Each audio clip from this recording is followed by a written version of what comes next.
வணக்கம். தமிழ் ஃபுட் கார்னரில் இன்றைக்கி ஒரு ஈவினிங் டைம் ஸ்நாக் பார்க்க போகிறோம். கோதுமை மாவு போண்டா. இதை நினைச்ச மாத்திரத்தில் வீட்டில் உள்ள பொருட்களை வச்சு உடனடியாக செஞ்சிடலாம். வெளியில் நல்லா மொறு மொறுன்னு உள்ள சாஃப்டாக சாப்பிட்றதுக்கு ரொம்ப ரொம்ப டேஸ்ட்டாக இருக்கும்.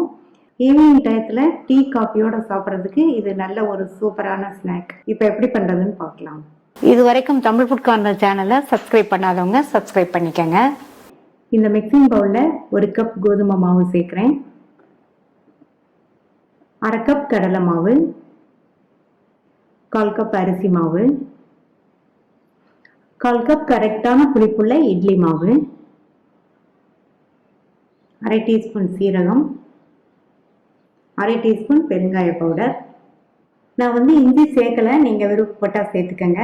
இந்த மாதிரி பெருங்காய பவுடர் கூட கொஞ்சம் சேர்த்தோம்னா இந்த போண்டா சாப்பிடும்போது நல்ல வாசனையாக இருக்கும். கட் பண்ண ஒரு மீடியம் சைஸ் வெங்காயம், பொடியாக கட் பண்ண கறிவேப்பிலை இலைகள், பொடியாக கட் பண்ண கொத்தமல்லி இலைகள். நான் இன்னும் இதில் உப்பு சேர்க்கல, தண்ணி ஊற்றி சேர்த்து நல்லா மிக்ஸ் பண்ணதுக்கப்புறமா கடைசியில் உப்பு சேர்த்துக்கலாம். இப்போ நல்லா கலந்து விட்டுட்டு 1 கப் தண்ணி எடுத்திருக்கேன். இதை கொஞ்சம் கொஞ்சமாக சேர்த்து நல்லா மிக்ஸ் பண்ணிக்கலாம். இதில் மிளகாத்தூள் சேர்க்கறதுக்கு மிஸ் ஆயிடுச்சு. நான் 1 டீஸ்பூன் தனி மிளகாத்தூள் சேர்க்குறேன்.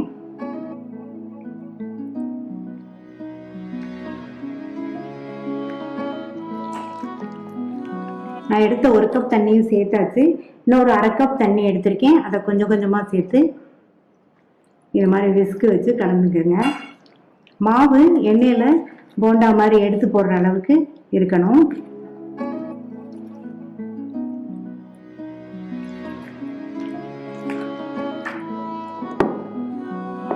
நான் எடுத்த 1/2 கப் தண்ணியையும் ஃபுல்லாக சேர்த்தாச்சு. மாவு இந்த பக்குவத்தில் இருக்கணும். இந்த மாதிரி இருந்ததுன்னா எண்ணெயில் எடுத்து போடுறதுக்கு சரியாக இருக்கும். கடைசியாக இதுக்கு தேவையான அளவு உப்பு சேர்த்துக்கலாம்.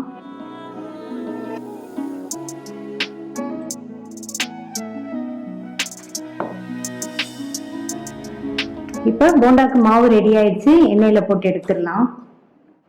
கையை தண்ணியில் நனைச்சிட்டு இந்த மாதிரி கொஞ்சம் கொஞ்சமாக எடுத்து எண்ணெயில் சேர்க்கணும். இந்த அளவு இருந்தால் தான் போண்டா நல்லா சாஃப்டாக இருக்கும். இதை விட கொஞ்சம் திக்காக இருந்ததுன்னா போண்டா ஹார்டாக இருக்கும். எண்ணெய் விட்டு சூடாயிடுச்சு. ஸ்டவ்வோட தீயை குறைச்சிட்டு நம்ம ரெடி பண்ணி வச்ச மாவுலேருந்து கொஞ்சம் கொஞ்சமாக எடுத்து இதில் சேர்த்துடலாம்.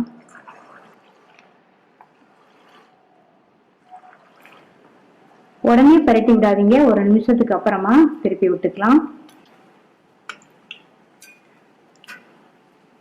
கரெக்டான புளிப்புள்ள இட்லி மாவு சேர்த்ததுனால இதுக்கு சமையல் சோடா எதுவும் சேர்க்கல.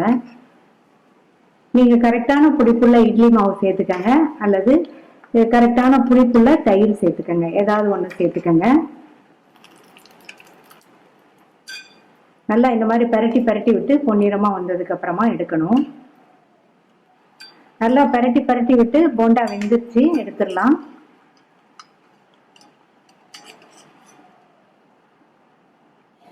டேஸ்டான கோதுமை மாவு போண்டா ரெடி ஆயிடுச்சு. மீதி உள்ளதையும் போட்டு எடுத்துடலாம். இந்த போண்டாக்கு சைட் டிஷ்ஷே எதுவும் தேவைப்படாது. அப்படியே சாப்பிட்றதுக்கே சூப்பரான டேஸ்ட்ல இருக்கும். ட்ரை பண்ணி பார்த்துட்டு உங்கள் கமெண்ட்ஸை சொல்லுங்கள். தேங்க்யூ.